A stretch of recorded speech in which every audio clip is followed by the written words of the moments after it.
C'est un jour de septembre pas tout à fait comme les autres, un dimanche, jour du soleil, né le tant attendu Louis XIV.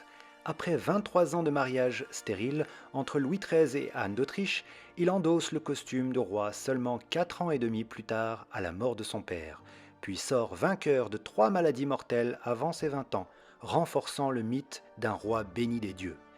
Véritable force de la nature, ne craignant ni le froid, ni le chaud, ni la pluie, ni la grêle, il dira d'ailleurs à sa mort : « Pourquoi pleurez-vous ? Est-ce que vous m'avez cru immortel ?» Passionné de plein air, de chevauchée sauvage et de campagne, il trouve dans l'ancien pavillon de chasse de son père à Versailles le cadre idéal pour y construire son règne loin de Paris et des souvenirs de la Fronde. À 44 ans, il s'installe enfin dans un palais toujours en chantier et qui ne cessera de l'être jusqu'à la fin de sa vie. Marié par raison d'état et grand amateur de femmes, l'Église tolère ses nombreuses favorites qu'il loge somptueusement dans ses résidences.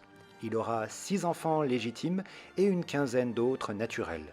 Sensible aux arts et fin politique, il s'entoure des meilleurs artistes qui lui rendent bien, en faisant son éloge, le mettant par exemple en scène sous les traits d'Apollon sur le char du soleil. Une référence païenne certes, mais comprise de toute l'élite européenne.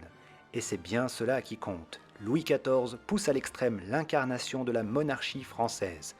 Nous nous devons tout entier au public, confiera-t-il. Son lever, les repas, les spectacles, la chasse, la messe et le coucher, tout s'effectue en présence de la cour, qu'il tient ainsi entre ses mains.